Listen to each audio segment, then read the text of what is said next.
honestly, I don't like the rains, but this year for some reason I'm enjoying it, you know, because मैं ज़्यादा घर पे time spend कर रही हूँ with family and it's not a lot of going out, so it's दोस्तों, border 2 में अगर किसी चीज़ ने सबसे ज़्यादा दिल छुआ है ना, तो वो सिर्फ एक्शन या वॉर सीन नहीं है, वो है वरुण धवन और उसकी पत्नी के बीच का रिश्ता।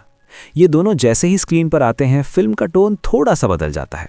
गन फायर के बीच, एक्सप्लोजन के बीच जब ये रिश्ता सामने आता है ना, तो फिल्म सिर्फ वॉर फिल्म नहीं रहती, वो एक इंसानी कहानी बन जाती है।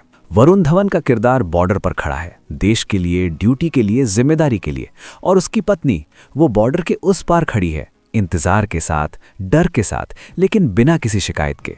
इन दोनों का सबसे मजबूत पहलू ये है कि यहाँ प्यार शोर मचाने वाला नहीं है, ना ओवर रोमांटिक डायलॉग्स, ना ड्रामेटिक म्यूजिक के साथ वादे, बस खामोशी, आंखों का कनेक्शन और एक अनकही समझ। एक सीन में वरुण का बस इतना कहना, मैं वापस आऊंगा, और उसकी पत्नी का सिर्फ सिर हिला देना, ये सीन डायलॉग से ज्यादा ताकतवर लगता है। यहाँ पत्नी को कमजोर नहीं दिखाया गया, वो रोती भी है पर टूटती नहीं। वो जानती है कि प्यार का मतलब रोकना नहीं होता, कभी कभी जाने देना भी होता है। बॉर्डर 2 ये भी दिखाती है कि जवान सिर्फ बॉर्डर पर अकेला नहीं लड़ता, उसके साथ उसका परिवार भी लड़ता है, हर दिन हर पल। वरुण धवन और उसकी पत्नी का रिश्ता इसलिए सबसे अच्छा लगता है क्योंकि बिल्कुल असली लगता है। ऐसा लगता है जैसे हम अपने आसपास के किसी कपल को देख रहे हों, जहां प्यार है पर जिम्मेदारी उससे भी बड़ी है। ये कपल हमें याद दिलाता है कि देशभक्ति सिर्फ यूनिफॉर्म पहनने वाले की नहीं होती, वो उस इंसान की भी होती है जो घर पर रहकर इंतजार करता है। और शायद इसीलिए जब बॉर्डर 2 खत्म होती है तो लोग सिर्फ एक्शन सीन याद नहीं रखते, लोग वरुण और उसकी पत्नी के वो खामोश पल याद रखते हैं। क्योंकि जंग सिर्फ बॉर्डर पर नहीं होती दोस्तों, जंग दिल के अंदर भी होती है, और बॉर्डर 2 में ये दोनों मिलकर उस जंग को सबसे खूबसूरत तरीके से दिखाते हैं।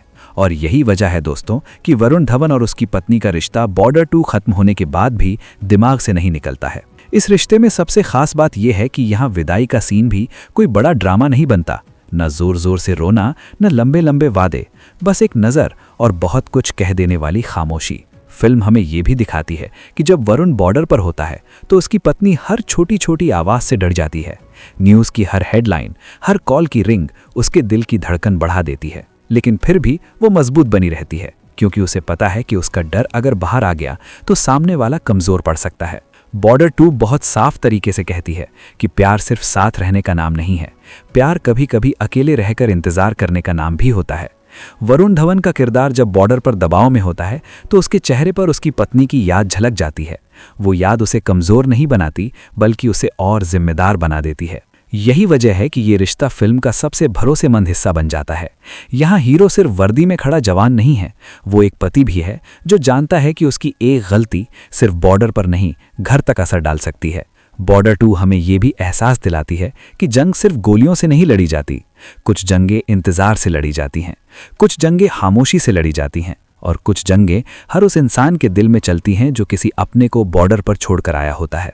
इसीलिए वरुण धवन और उसकी पत्नी फिल्म में सिर्फ एक कपल नहीं लगते, वो हजारों परिवारों की तस्वीर बन जाते हैं जो रोज देश के लिए अपना सुख, अपना सुकून थोड़ा थोड़ा छोड़ते हैं। और जब बॉर्डर 2 का आखिरी सीन आता है तो दर्शक समझ जाता है कि ये कहानी सिर्फ एक मिशन की नहीं थी, ये कहानी भरोसे की थी, सब्र की थी, और उस प्यार की थी जो बिना शोर किए सबसे बड़ा बलिदान देता है। शायद इसीलिए बॉर्डर 2 देखने के बाद लोग वरुण धवन और उसकी पत्नी को सबसे परफेक्ट कपल नहीं कहते, लोग उन्हें कहते हैं सबसे सच्चा कपल। इसीलिए लोग कह रहे हैं बॉर्डर 2 में सबसे मजबूत जोड़ी सिर्फ कपल नहीं, एक इमोशन है।